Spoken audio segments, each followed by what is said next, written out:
Coming up on The Potter's Touch. God says if you can get somebody to come into agreement with you, anything shall be done. Nothing shall be impossible if you can come into agreement. So if I was a spirit of the enemy, I would send disagreement. Because if you ever reach agreement, that's why marriages are so difficult to hold together. The enemy keeps sending the spirit of disagreement. Because if you and her ever got on one accord, you think you're bad by yourself, you would be amazing if you had agreement.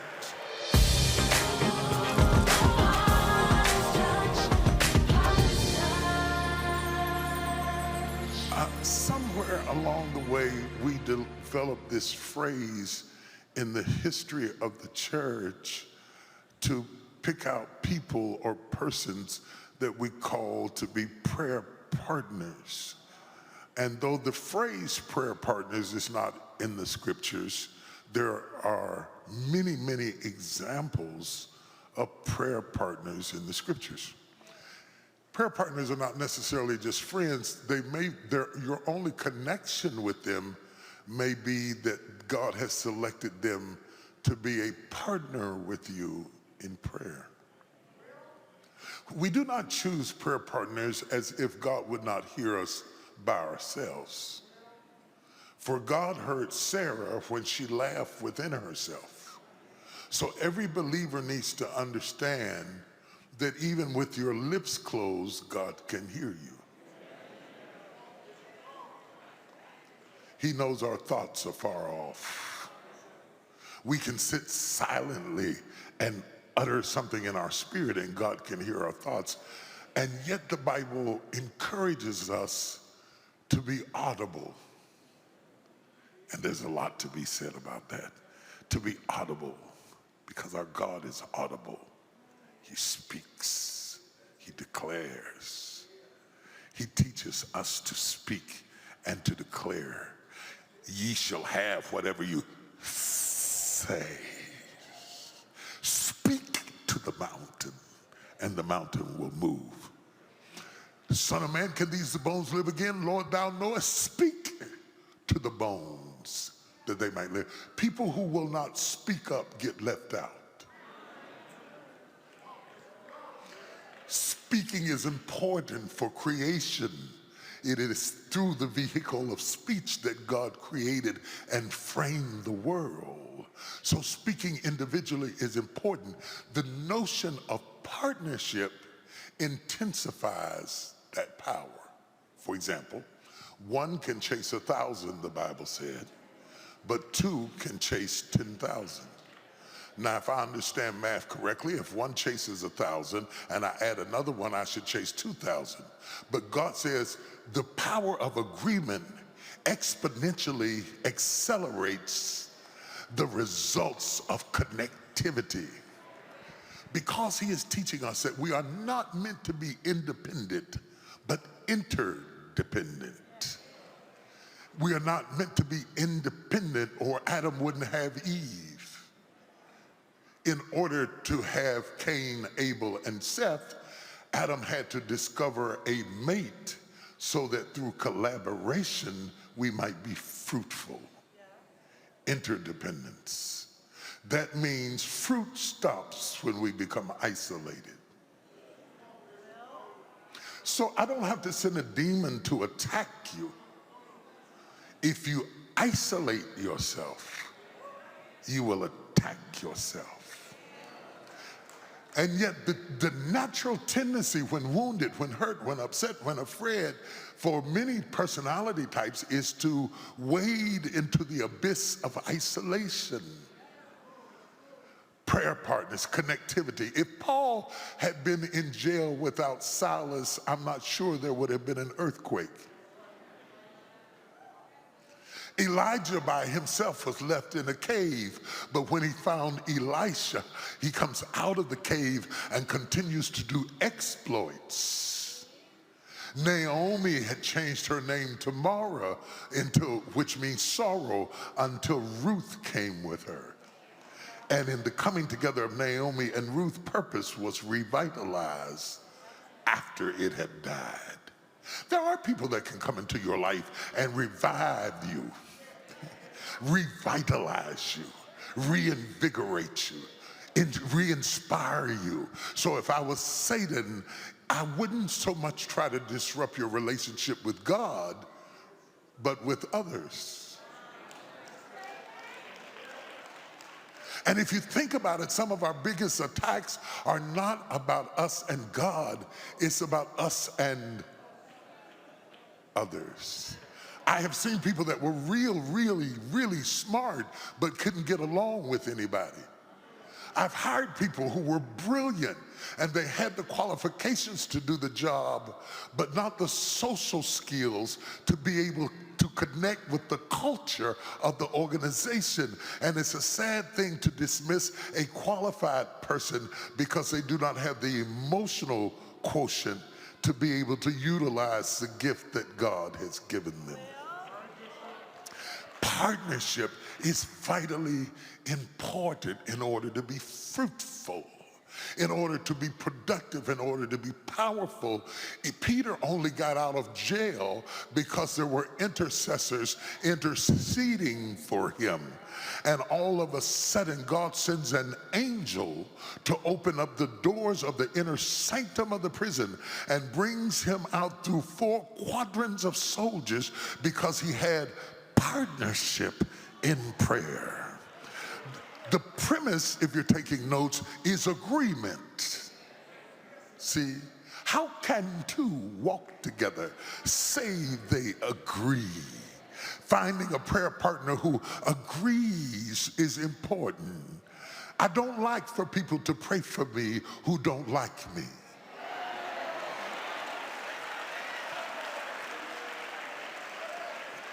Notice carefully what I said. You don't have to agree with me, Brother Barnett, but you do have to like me. You have to want what's best for me, even if you disagree with me. I don't want somebody who hopes I choke to come to me and tell me I'm praying for you. Go away, you witch. I would rather pray by myself than pray with somebody who is secretly seeking my demise. Come on, talk to me, somebody. We have to understand the power of agreement. The Bible said if any 2 of you agree as touching, wait a minute, I'm gonna give you a blank check, anything.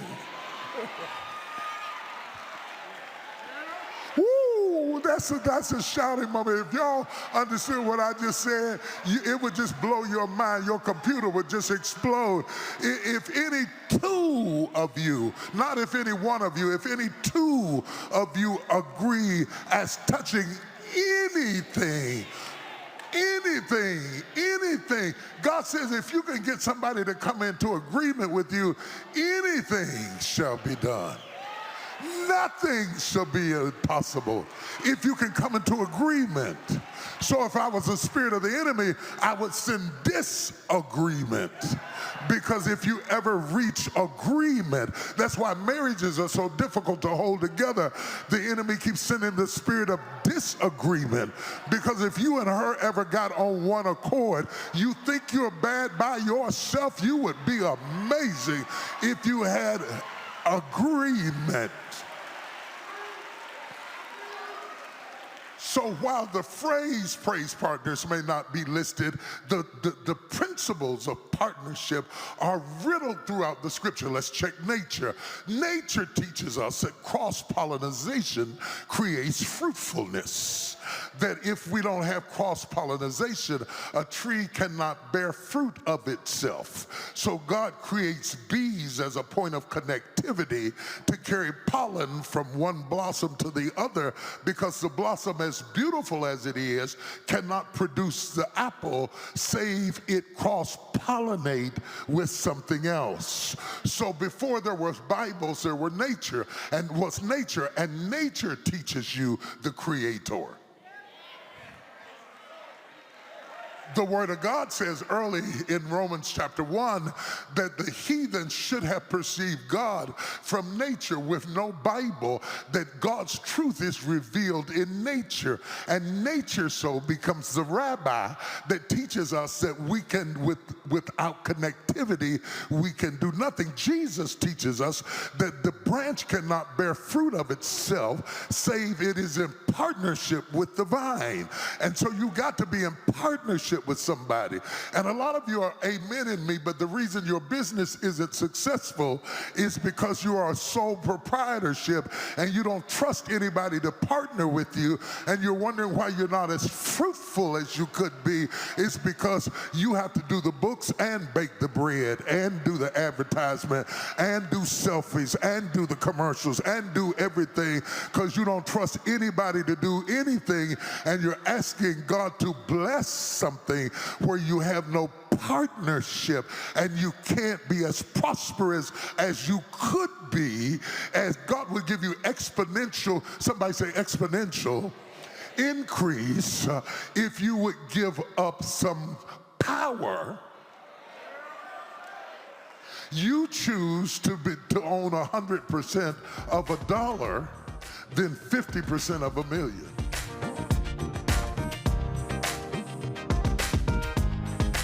As we prepare to worship the Lord in our giving, we are giving as gifted people. Not desperate people, not nervous people, not worried people, but gifted people. And I want to challenge you that online, God is going to create a platform for your gift to sit in. Whether it's a business, whether it's a company, whether it's music, whether it's stage, whether it's drama, whether it's chemistry, whether it's science, whether it's technology, God is going to create a platform for your gift. You may have had to go through the desert to get to the promised land, but the promised land is coming into your life. Can you hear what I'm saying to you? And I want to pray over what you have envisioned. I want to pray over what you have envisioned. And I want you to get seed in the ground, because you cannot have harvest without seed.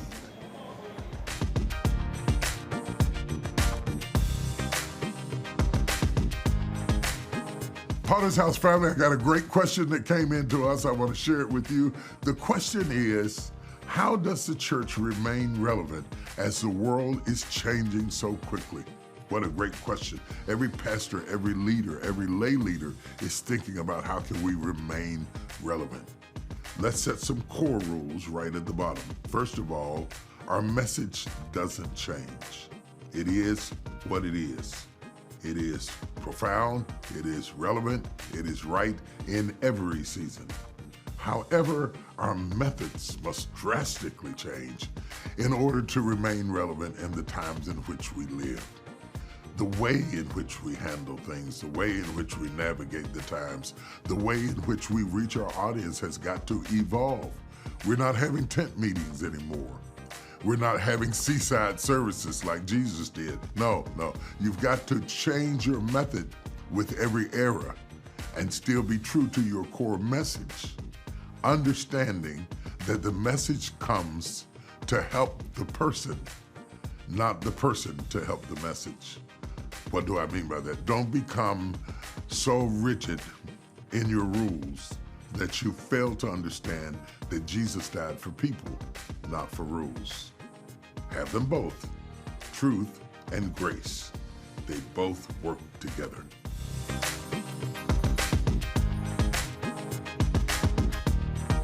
This is all an indication that the whole earth groaneth and travaileth in pain until now. Not only they, I love this, but we also who have the first fruits of the spirits, we watch this, groan within. Can I talk a minute about groaning within? The groan within is the groaning of the soul. The groan within doesn't even escape our lips. The groan within will wake you up at 3 o'clock in the morning. The groan within will have you walking the floor all night and you can't go to sleep and you can't put your finger on what's wrong. It's an inner groan. It's a groaning of the soul. It's a groaning of the emotions. It's a groaning we feel when we cannot find safety. You looking for love, I'm just looking for safe. I'll settle for safe. You groan within when you don't feel safe, when you cannot incubate your creativity in an environment of safety. The inability to find a place to be safe stops birth. Sheep do not produce lambs in disruption, in chaos, in confusion. They go to calm places. That's why the Bible says, he leadeth me beside the Yeah. I need still waters. I can't even drink from a brook that's moving too fast. And because the soul is thirsty, it groans within itself. And because the soul is thirsty, it breaks its own rules. And because the soul is thirsty, you swipe left to find companionship. Because the soul is thirsty, you're trying to buy love by the hour. Because the soul is thirsty, you're trying to drink yourself to sleep. Because the soul is thirsty, you're trying to find some medication that will lull you into a false sense of sobriety just to get a nap. Because the soul is thirsty. Rich people hire doctors just to get a nap because the soul is thirsty. When you get a groan within yourself, I know you got quiet, and I like it when you get quiet because I know you're listening.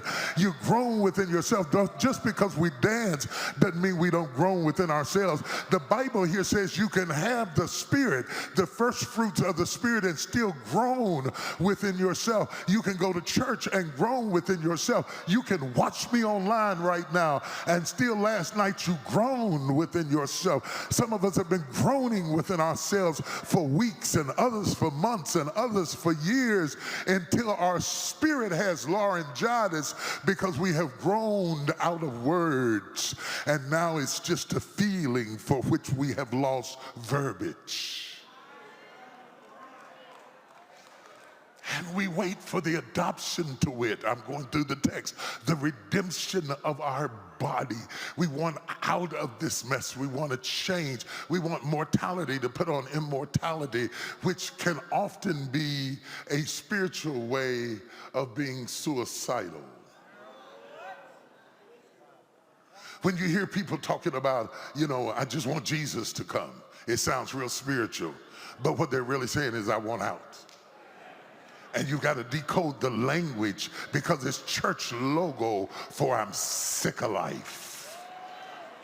Jesus, just get me out. Just take me out. Just take me away. Just take me away. For many, not for everybody, but for many people, that can be a camouflage for a spirit of depression because your life isn't working for you and you're groaning within yourselves, but you're seeking language that is acceptable amongst your peers. So you make it about Jesus, but it's really about you because your soul is groaning within yourself. Oh, just sit right there. I'm going to get to you. I'm coming right to you. You ain't going to have to come to me. I'm going to walk right up your pew and stand right on your toe. All 10 of them. I'm going to stand right on it. The secret groaning of the soul is what destroys intimacy. So when she asks you, what are you thinking? You say nothing, because if you told her what you were really thinking, you're not sure she could handle it, and you don't want to have another argument, so you say nothing. Avoidance does not negate the fact that there is a groaning in the inner depths and the crevices of your soul. And you anesthetize the pain with busy. Other people anesthetize it with liquor, and some people anesthetize it with pot, but you anesthetize it with busy. And so you volunteer for everything to dodge anything that might expose the fact that you are groaning within yourself. I may have to do this in 2 parts because I'm not moving very fast down into my text. I haven't even got to what I wrote down. Groaning within yourself. How many people have the courage to hold up your hand and admit sometimes you groan within yourself?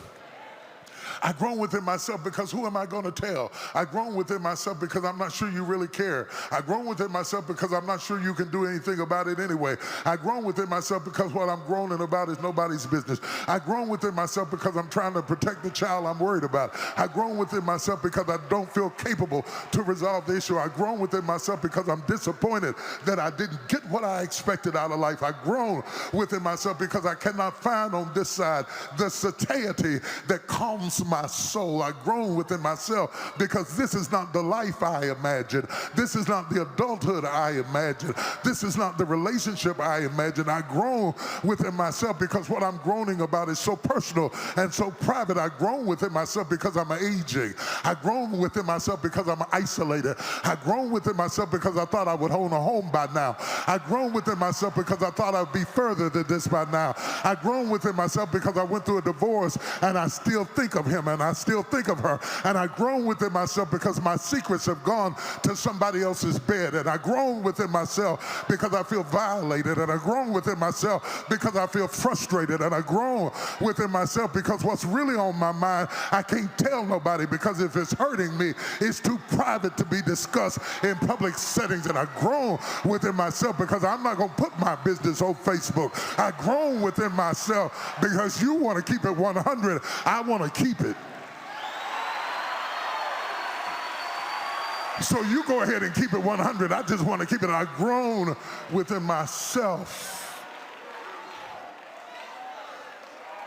Somebody in here knows what I'm talking about. If you know what I'm talking about, give him 15 seconds of praise. Identify yourself.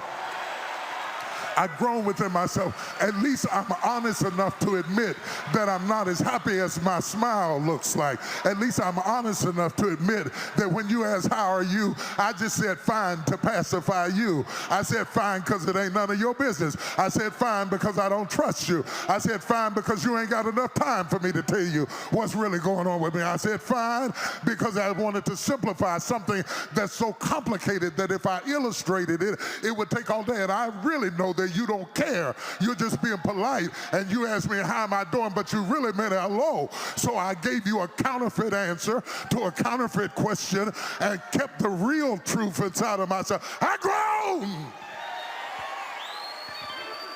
I've grown, I've grown, I've grown, I've grown, I've grown within myself, waiting for the adoption to wit, even the redemption of our body. And then he says, and this is what draws me to the text. I may have to do this in two parts, because can I go deeper? What drew me to the text is for Paul to say, we know not. We don't even know what to pray for. We don't even know what to pray for. If I told you how many times I walked in the hospitals where people were on life support and I didn't know what to pray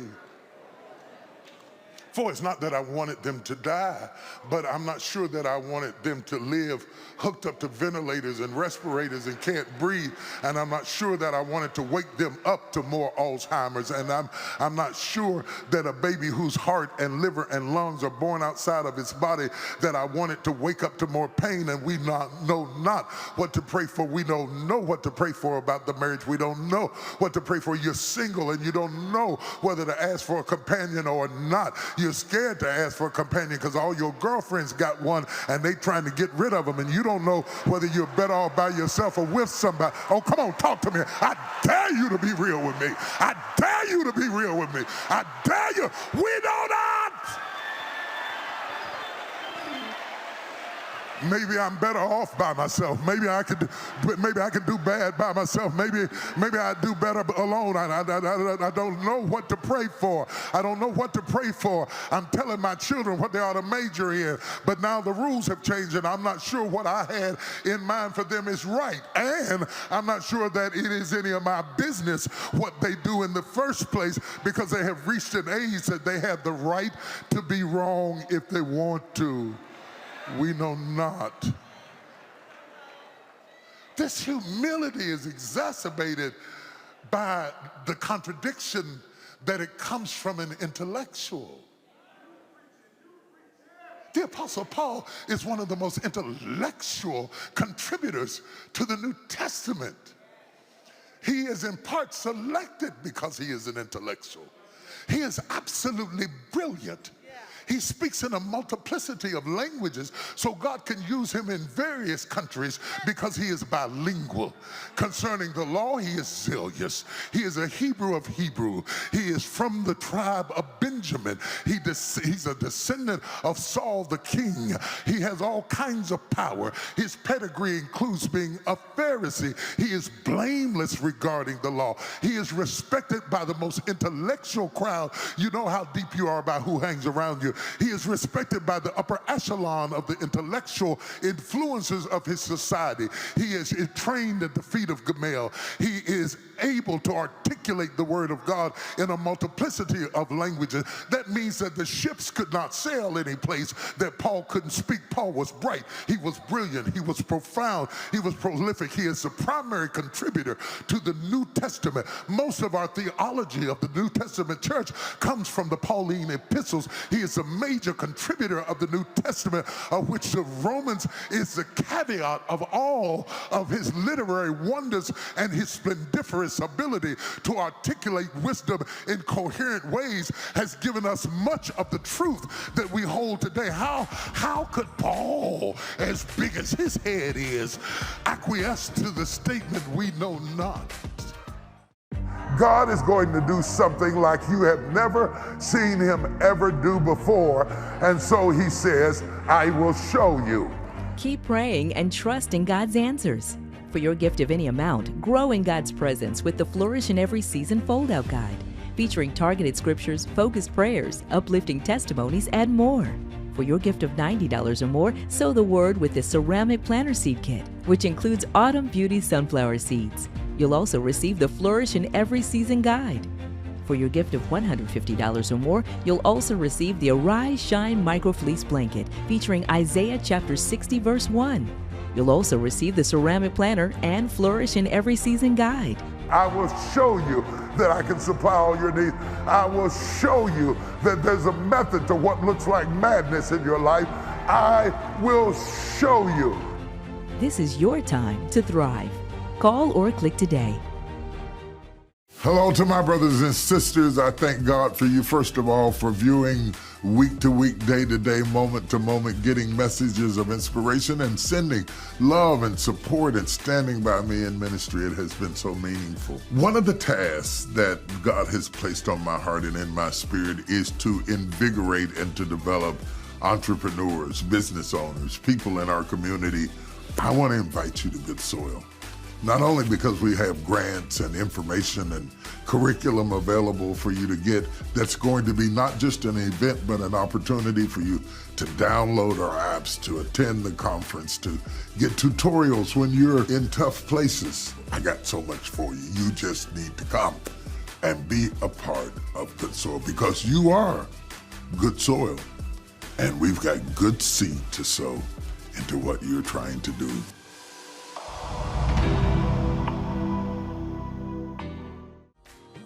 Feel free to reach out to us on social media and share your story of how God is impacting your life. We look forward to seeing you next time on The Potter's Touch.